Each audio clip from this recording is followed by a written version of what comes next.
If you like this video, make sure to subscribe to Downfall Network for more cool content.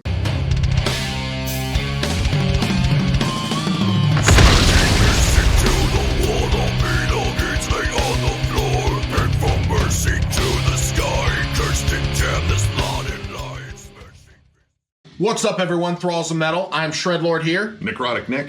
Me llamo Rin. That's Spanish for Rin. Hable Español.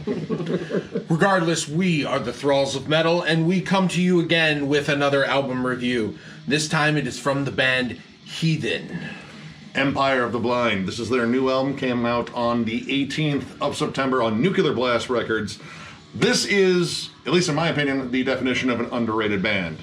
All four of their releases are absolutely killer, and they've been around since 1984 from the Bay Area, San Francisco, and pretty much have just struggled with lineup changes and breakups and reformations, and it's just awesome hearing them put out an album again, because I really wasn't sure they were doing another one. Their last album was in 2008, I believe, The Evolution of Chaos, which I absolutely loved. Returning in that lineup was their guitarist, Cragen Lum. Now, pretty much the only original members in Heathen at this point are David White, who is their frontman, excellent singer, and Lee Altus, whom we also know from Exodus. He is the co-shredder with Gary Holt, who is just a beast. We already know that. You definitely know that. I've never heard of him. Now, Cragen Lum actually spent some time in Exodus as well, and was also a live member of Abysmal Dawn. He also is a member of two other bands from the Bay Area, Prototype and Psychosis. Prototype being a prog metal band, and then Psychosis being a thrash metal band. So this guy has his chops, and he is the principal writer on this, which I was kind of surprised by. So this kicks off with an intro track, and it's an intro track I really can't bitch much about because it's really pretty and musical. There's lots of neoclassical playing in it. It's got just a hint of 80s cheese, just enough to... It wets the whistle. It's epic as f***. It's It a really great is. intro. It's a solid lead in. The opening track, The Blight, which, Blight. if you love Bay Area thrash, and even if you've never heard this song, chances are you already love it, because it is all flash and fury and chugs, giant sounding guitars. My God, these guitars are crunchy. Yeah, you made a good point. We were talking about this album earlier, and it pretty much sounded like the last few Exodus albums. Same producer from the last few Exodus albums. I believe so, Zeus. Yeah, he's got a good mix going on, so yeah, I love the production on this. I thought it was full, yet gave everyone space. I don't know. Yeah. I don't know. I mean, the guitars definitely dominated, but I think they kind of have Rightfully to. so. I mean, it's just, you know, that's This a is little metal, bias there. folks. Yeah. This is metal. The drums are very punchy, though. Oh, yeah. The kick drum is slapping. The snare drum is very punchy. Yes. But this is Bay Area sound. And it's a cool mix because you get like notes of like modern thrash bands, like, you know, like Shrapnel and Warbringer, but there's still a lot of that classic sound in here, and it's kind of that mix in the production where you get elements of both styles of production.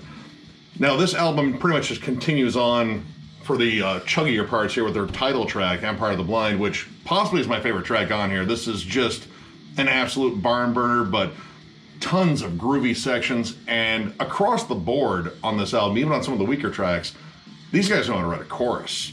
Big ass chorus. Big chorus. Hooks. Big hooks. Meat hooks. Meat hooks. Big fucking meat hooks. Penetrating the parts of you that like songs. I don't know, that sounds graphic, possibly sexual. Meat hook through the anus. Cannibal Corpse already did that one. This album also features a lot of killer guitar work, a lot of killer lead work. Cragen and Lee Altus just... Cragen. It is an awesome name. Cragen sounds like he should be in Highlander, right? Or Star Trek as like some warlord. Cragen! Yeah, Shatner needs more things to shout. He and Lee Altus play off of each other very well. The trade-offs are just buttery smooth. I had to actually check and see if it was just, you know, Lee Altus doing it, because I assume he was doing all the lead work. I was way off. It's just seamless, and again, melody. Like these guys, I mean, as you said, a lot of Yngwie. Yes. These guys, there's a lot of Yngwie Malmsteen worship on there, which is beautiful because they're kind of bringing that style of soloing to these heavy thrashy riffs, and it sounds really great and it works really well. I think that mix is what makes it pop so much as far as like the epicness at times. Yes. Because it's this very heavy undertone, but these neoclassical lines give you that kind of, movie soundtrack feel, almost like, you just watch as they're fucking charging the battlefield, man, and you just feel it. You feel it in your plumes. Giant, epic harmonies, and it's just amazing sounding. Now, there are some definite departures from that on here. Like, there's a lot of just killer Bay Area thrash, but you also see them kind of get outside of that. Sun in My Hand was a legit surprise. Like, this is just an anthemic metal song, like metal rock. I don't know. Like, this is like still thrash metal. It's definitely more groove laden, but I detected like elements of like Queensryche in there too. It's just a really awesome sounding song. The chorus needs more lighters. Yes, lots of lighters. It's very lighters. Maybe it's boob flashing. Yeah, I see a lot of topless chicks on the shoulders of bikers. Or I want to see topless chicks on the shoulders of bikers. I'm right there with you. I want to see topless bikers on the shoulders of chicks. Strike that, reverse it. Or don't, if you're into that. The seventh track, In Black, just kicks you right in the taint. A lot of Shadows Fall kind of vibes. Vocally, yes, all over the place. Just a stomp, tight, chuggy, like a Machine gun fire. like Campbell's chunky soup. Like Mom used to make. She warmed it a up. can. She warmed it up. And she microwaved the can though. That's what caught the microwave on fire.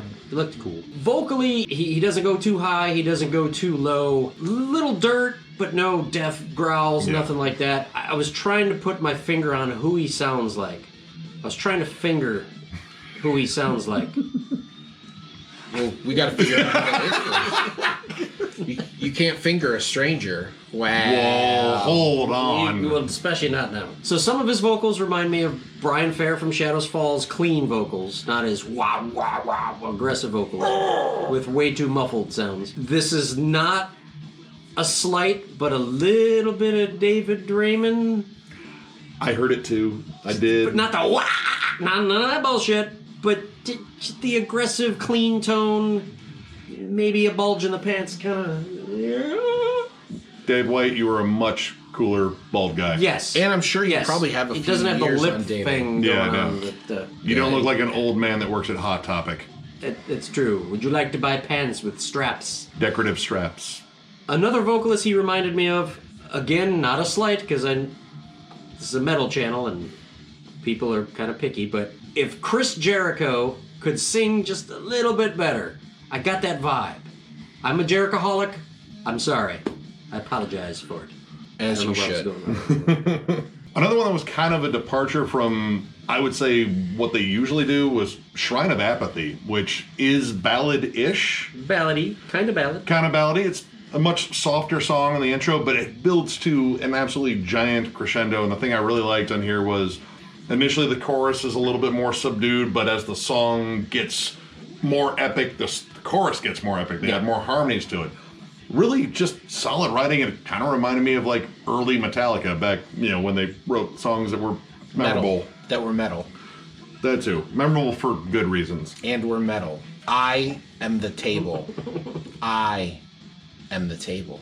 Now for me, the gem of this album being a guitar player was a track called A Fine Red Mist, where the lovely Gary Holt of Exodus makes a appearance as well to start shredding and slinging some Weedly Waws. Noodle goddamn city. Noodle City, God, man. dude. The great thing about this was as many noodles fell from the sky, they were tasty noodles. Everything was really tasty as far as phrasing and feel and stuff goes. It wasn't just like a jerk me off guitar. Right. fest. Every guitar technique you can do in a solo was pretty much utilized.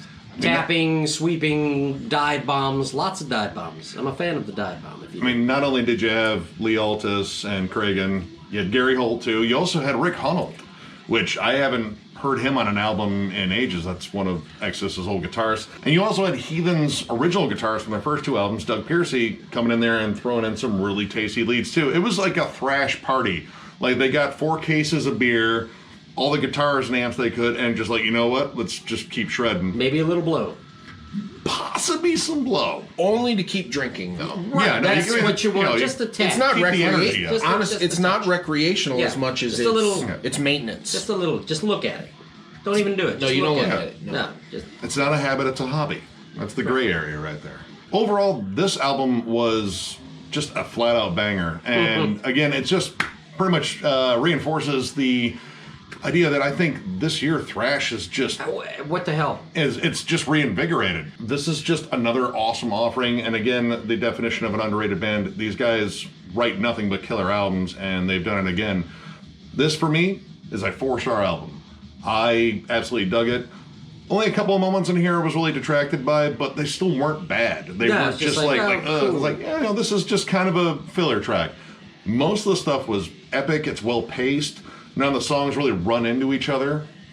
It's just tight, awesome Bay Area thrash. And, well, we all love that. If you looked up Bay Area thrash in the dictionary, you'd probably get something that looked a lot like these fuckers. Shouldn't swear so much, but I'm sorry. These dudes can play. They're older dudes. Should put a picture of them. Just grizzled gray like we should have been in Metallica. But nobody knew who we were. They were at the other club in 87. We had the C-string hookers. Nobody likes the C-string. Nobody. No, C-string means C-section. Wednesday, 2:30 in the morning, C-string's okay. I'm talking a Saturday night, 1987, San Francisco. Might have been a dude. The guitar tone is solid, the playing is solid, the drums are punchy, the vocals are 4 out of 5. Recommended. 2020, besides being a bullshit year, a lot of good thrash albums, and this is another one. Pick them all up. Pick them all up. Pay for them though. Yeah. Then pick them up. Do the right thing. Don't put them in your pocket and just walk out of the place. Like there's a place that sells records. Don't know anymore. All right, now it's time for me. However, I can't make this pick alone, so I got to go in for help. Yeah, that's kind of what I'm thinking. Yeah. All right. All right, good talk. We're also going to give it a 4 out of 5. This was an incredibly fun listen. The songs, from a musical standpoint, were incredibly well structured. They were nice and epic at parts. They had a lot of variety, so it didn't just stick to a one-trick pony. Vocally, I liked the way he sounded. He sounded like the lost vocalist for Shadows Fall. I don't know if he's lost. He's not lost. Yeah. He's like the only guy from that band that doesn't do anything anymore. His dreads are 40 feet long. They'll find him. I haven't. Maybe we'll have to check that out. Yeah, I didn't know what he was doing, but like it seemed like everybody else got a gig but him. Yeah, he's growing cool. His hair. Yeah, still. Yes, and yeah, the musicianship was incredible and the production was incredible. I have no qualms about it really. So 4 out of 5. Definitely going to check this out again, and I might just throw my amp in the living room and crank it up and shred along with them. So, that's another one in the books, ladies and germs.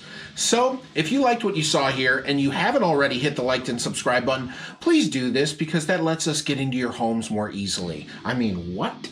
That sounds illegal-ish. somebody left their bedroom window open again. Saw what you did. Also, if you wouldn't mind being a dear old pal and hitting the notification button, the little bell dingy, that way, every time we release something, which is on the regular, you get notified right away, so that way you are not without your amazing Thralls of Metal content. So, on behalf of these other two fucks and myself, we bid you adieu. We are the Thralls of Metal. I love you. Big dating game kiss. We haven't done that in a while. Come on. Big dating game kiss. Mwah! Catch you guys later.